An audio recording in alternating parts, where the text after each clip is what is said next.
Hey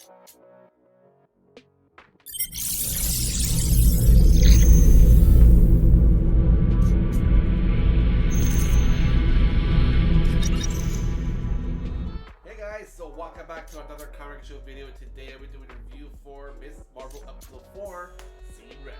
And it's actually 46 minutes and 32 seconds, so if you guys want to stay tuned just for a little later for my full review, go check that out. But before I continue on, if you guys are just new to our company, comic show, or if you guys just want some of my returning subscribers, what I normally do is I normally do reviews for Netflix, Disney Plus, and when I go see movies in theaters. Sometimes I'll do theory videos, unboxing videos, and gaming videos, which I've done in a little while. But I just want to let you guys know I am thinking about a good theory for X-Men. I don't know if a lot of people actually have done this theory, but I think some people actually have. But I thought about it with a friend at work, so stay tuned for that theory video. It's going to be very interesting to watch, so just keep an eye out for it.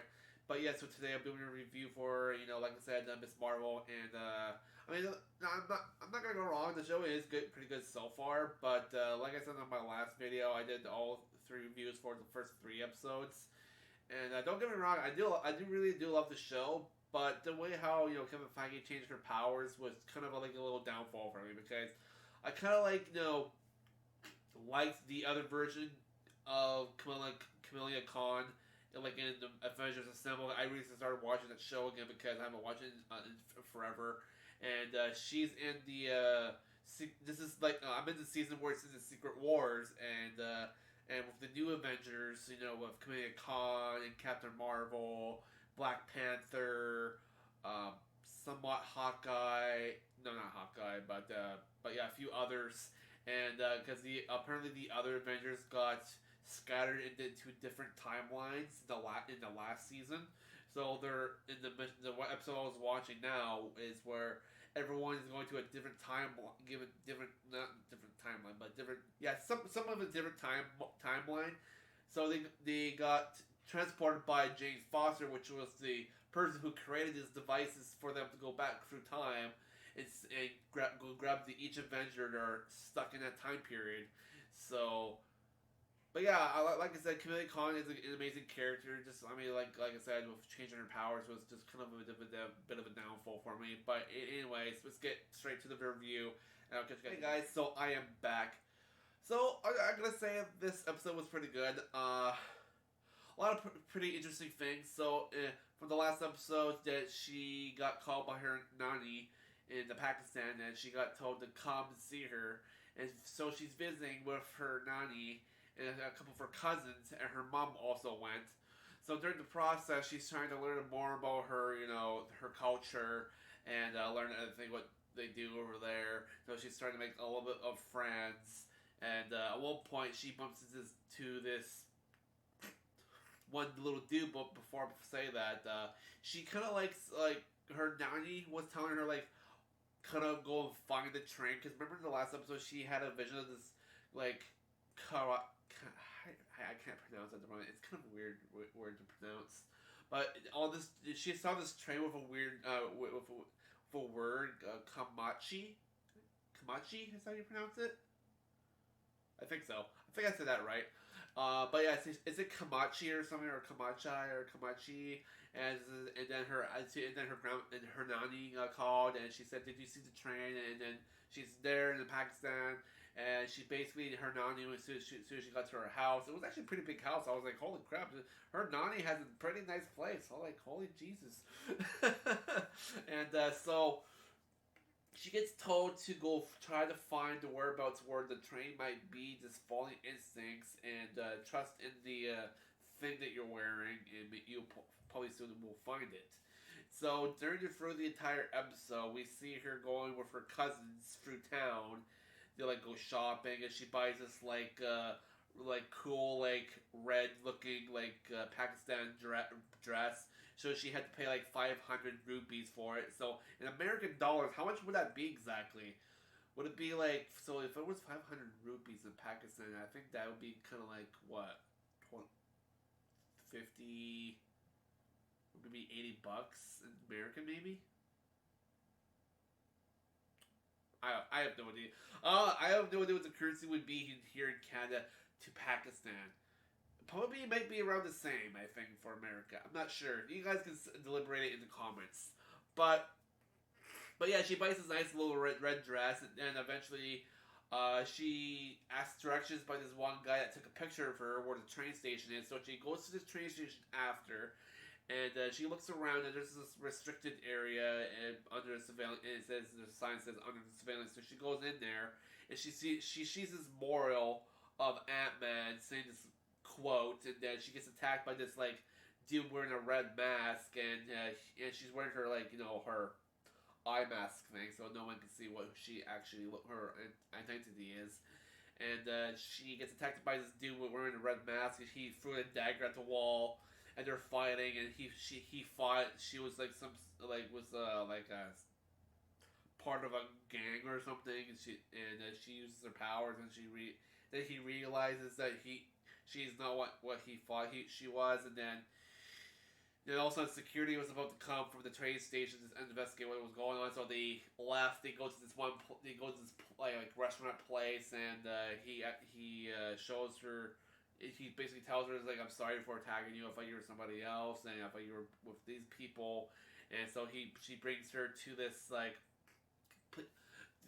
a place that is known as the Red Daggers, and hence before. And so he activates this like mechanism behind in this kitchen area, and it rolls backwards, and there's like long hallway, and they turn to like left, and there's like this cool, interesting like walkway. They walk forward, and he come across this one other dude, and basically like explaining like what's the purpose of the thing that she's wearing, and then basically this guy shows her the world map, and there's just like cool like moving thing you can move it, and you can scan like places of the world. I think it looked like a freaking like giant monocle or something, and then he activated this like switch, and there's like a blue head neon LED, like something like neon lights going around the world map, like a freaking like projection or something like that. It was pretty cool. And then he activated something else, and it brought up this like thing for the floor. It was like I think it was more like a it was like, I think it was like another projection kind of thing, but it was more like a see-through map kind of thing. And kind of like with Camilla's powers, it was kind of like that. So there's this one section where he was explaining that if your gauntlet thing it goes in the wrong hands, they'll use it for bad ways.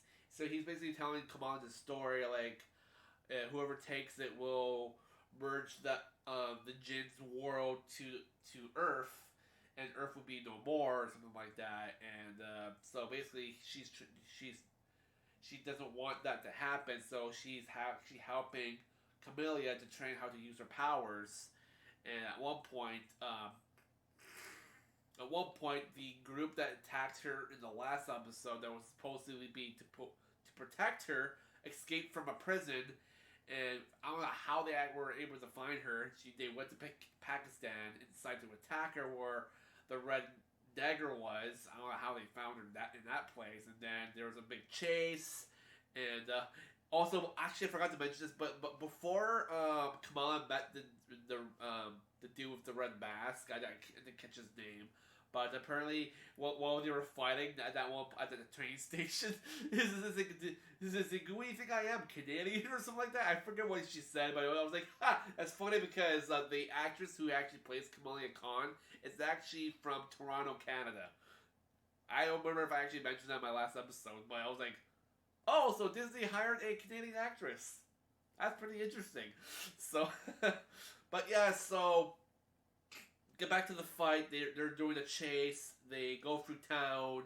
So those guys will be able to catch Camellia and him and the guy. And slowly throughout the episode, they actually slowly hang out and go out to places. And he basically brought Camellia out at night to see his friends, and she ate this like food in a bag, which was kind of interesting. And she asked, like, "Is it spicy?" Oh, she says, "Is it spicy?" And I wonder what kind of food it was in that little bag. It actually looked pretty good. Oh, and the music in this show was pretty awesome too. So, but yeah, basically for the entire like montage of them trying to get away.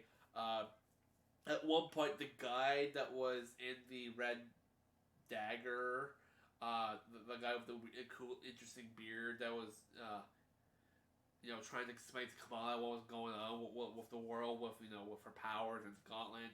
He got stabbed by that one lady from the last episode that was supposed to protect Kamala, but instead, betrayed.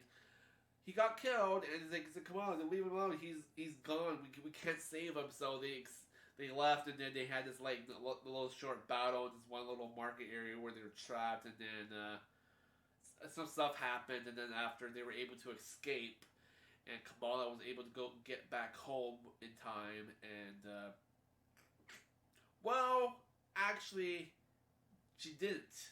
That's a lie. I was just messing with you guys.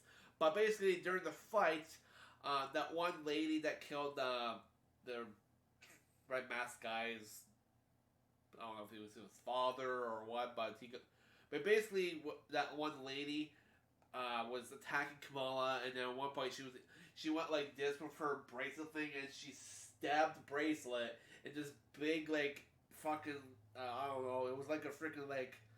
I don't know if it was like an explosion or a shockwave, but there's these like open portals behind her, and she like fell backwards, and then she got transported to a train station, and then she looks around like, where am I? And I'm thinking maybe she got transported back in time, or because she sees all these like Pakistan people like walking around these trains and saying that this is the last train ride. We need to get on quickly. Yada yada yada, and so I'm thinking maybe that's the train that Kamala was supposed to see when she saw that vision, and she looks around. She climbs up top of the train, and she looks all around. A whole bunch of people are just like trying to get on top of these trains, and then after that, the episode was over. So it was like, oh, okay. But yeah, so the episode was pretty good. I really liked it. There was nothing else that really was pretty interesting in a way, but she was slowly trying to like figure out how to use her powers more, and that guy was kind of like helping her before the incident happened with those people that somehow escaped from the prison and decided to attack them, and how they fucking found her. But yeah, so I think for the rating for this episode, I think I'm just gonna give it a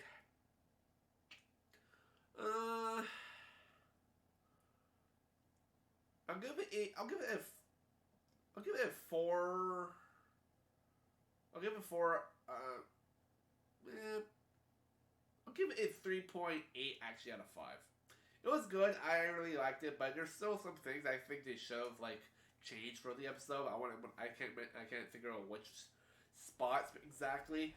But it was good. I really enjoyed it. So that's my review for episode 4. Hope you guys enjoy it. And I'll see you guys next time on the comic show. Probably next week on the next review for Miss Marvel. And this weekend I have a long weekend for work. So I can spend some time to figure out what the next video I want to do for you guys. So just stay tuned for that. And so have a good rest of the week.